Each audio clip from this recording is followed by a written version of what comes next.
Ladies and gentlemen, hit subscribe to this channel right now. This is H.A. Goodman's other channel. This is a channel that I've had for a little while. It's almost to 20,000 subs. Let's get it to 100,000. My main channel is H.A. Goodman. And what can I tell you other than we've been talking about indictments of not only Comey, but also of Hillary Clinton and others for like about 8-9 years now. It's taking place. Clinton will almost certainly be indicted. I have been telling you for years and years that James Comey will be indicted, and we know from his indictment, this is a placeholder indictment. We just had a live stream, by the way. Very, very interesting live stream. 2,000 viewers during the live stream. So people were very interested, and we looked at the indictment right here. Check out the live stream on H.A. Goodman. Hit subscribe here and on H.A. Goodman as well. This is a placeholder indictment. This is an indictment that is about to become a superseding indictment, or a superseding indictment is going to take place where more charges are going to be leveled to Comey, likely conspiracy statutes based on the Durham probe annex. So you have all this declassified information pertaining to the Durham probe that we just saw on the live stream. The Comey indictment is a template for Clinton's upcoming, certainly upcoming indictment. The Durham probe annex will be used to level conspiracy statutes, and here you have John Ratcliffe explaining, ladies and gentlemen.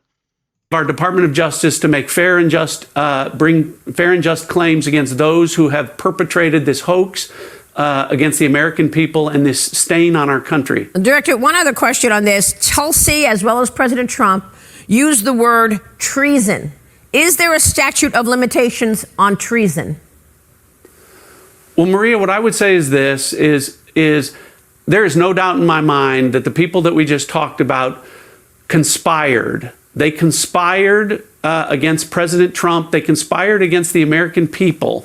And so I'll leave it to Pam Bondi and our Department of Justice, Kash Patel and our FBI to investigate the conspiracy to do what and what charges that they're capable of bringing. But again, I don't think statute of limitations are going to impact, because in a conspiracy, Maria, the statute of limitation doesn't start to run until the last act in furtherance of that conspiracy.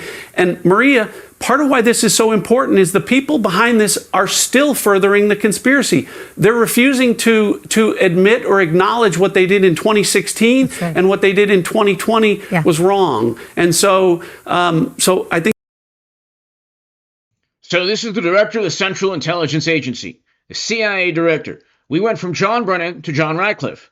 Okay, there's no statute of limitations because you have first of all, the Durham probe ended less than 3 years ago. Generally, the statute of limitations for a lot of these things is 5 years, but there's no statute of limitations currently for this conspiracy because people are still conspiring. That's the issue. They're still promoting absurd lies that Trump worked with the Kremlin, which was a lie from the very beginning. Now, we talked about that in the live stream on H.A. Goodman, but I want you to check this out. This is really, really interesting. And this is testimony, John Durham's testimony on the Steele dossier. Check it out. Is recognized.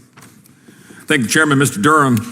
October 3rd, 2016, the FBI offered Christopher Steele $1 million to provide corroborating evidence of the allegations in his reporting. Is that correct? Yes. Was that paid to him? I'm sorry, was that what? Was that paid to him? That money was never paid out. There was no corroborating information. Mr. Steele relied solely on a single unnamed subsource, correct? He said that he had a primary subsource who had a network of subsources.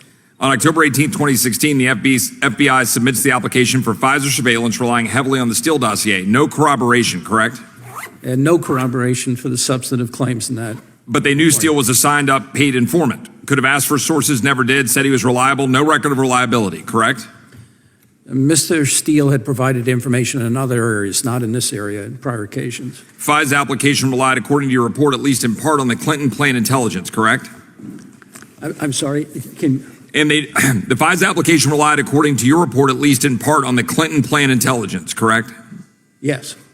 And they knew Steele had been hired by Fusion GPS, and Fusion had been hired by a law firm on behalf of senior Democrats, and that HC was aware, correct? At various points in time, those things became known to the FBI, yes. And December 2016, the FBI determined that Igor Danchenko, a Russian national, was previously subject to FBI investigation to be Steele's subsource, correct? Yes. They do not talk to Danchenko before the next FISA application, correct? Correct. January 12, 2017, the FBI goes back to renew the application for FISA surveillance, correct? Yes. Coincidentally, 1 week before Trump is inaugurated, correct? Correct. They then, after 2 trips to FISA, finally talked to Danchenko, basically determined it's all crap because they'd been relying on a Democrat operative, Dolan, correct?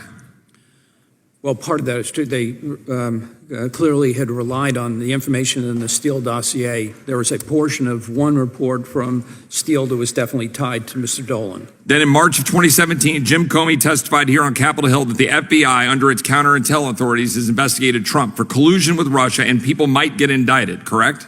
Correct. Is it normal for the FBI director to talk about FISA-related investigations publicly? As a general matter? I would say a general matter, I would say no. Right. And again, knowing full well the uncorroborated allegations and knowing full well the genesis of said investigation was tied to Hillary Clinton's campaign, which the FBI director would have known.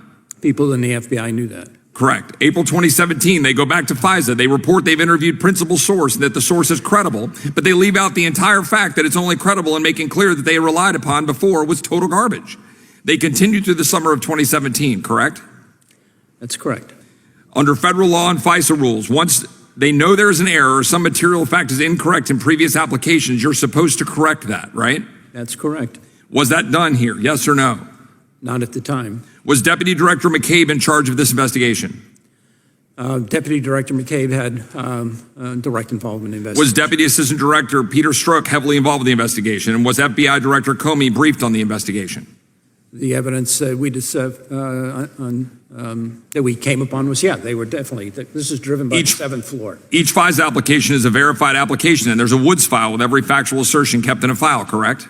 Correct. Is it reasonable to believe that senior FBI leadership, and indeed senior leadership at the DOJ, did not know all these failures to ensure truthful facts were used for each FISA application, an application directly focused on an American presidential campaign? Is it reasonable to believe that the senior FBI leadership, and indeed senior leadership at DOJ, did not know these failures? That I would distinguish between what the FBI knew and what the Department of Justice knew. So FBI leadership knew it? The FBI, people in the FBI knew this information. Not everybody knew everything, but they had all of this information. So 2 final questions. In the fall of 2021, our colleague, Mr. Schiff, said in an interview, but at the beginning of the Russia investigation, I said that any allegations should be investigated. We couldn't have known, for example, people were lying to Christopher Steele. Is it remotely conceivable that the chairman of the House Intelligence Committee and the lead prosecutor of the impeachment of President Trump was uninformed that this investigation was kicked off based on a Clinton campaign Democrat-funded report with a witness, Mr. Steele, claiming facts that were uncorroborated and that ultimately came from a subsource, a Democrat operative, Mr. Dolan? Is that conceivable? And is, in fact, there evidence out of the House Intelligence Committee that directly contradicts that and that he did know, in fact? I wouldn't know what Mr. Schiff would. So it's inconceivable that they didn't realize, according to John Durham, that all of this was a funded campaign by Clinton and the DNC, which is why we go right here. We talked about this in the live stream. These are conspiracy statutes ahead. John Brennan, James Comey, and perhaps Hillary Clinton. Well, that's why I've made the referrals that I have. DNI Gabbard has made referrals. Yeah. And why we're going to continue to share the intelligence that would support the ability of our Department of Justice to make bring fair and just claims against those who have perpetrated this hoax against the American people and this stain on our country. Director, one other question on this. Tulsi, as well as President Trump, used the word treason. Is there a statute of limitations on treason? Well, Maria, what I would say is this, is there is no doubt in my mind that. And just watch this, ladies and gentlemen. This is the basis for the upcoming indictment, almost certainly, of Hillary Clinton and others. The people that we just talked about conspired. They conspired against President Trump. They conspired against the American people. And so I'll leave it to Pam Bondi and our Department of Justice, Kash Patel and our FBI to investigate Okay. The conspiracy to do what and what charges that they're capable of bringing. But again, I don't think statute of limitations are going to impact, because in a conspiracy, Maria, the statute of limitation doesn't start to run until the last act in furtherance of that conspiracy. And there you go. Hit subscribe to H.A. Goodman's other channel. These indictments are going to be plentiful for people who set up and frame Trump illegally. Hit subscribe to this channel. Thank you.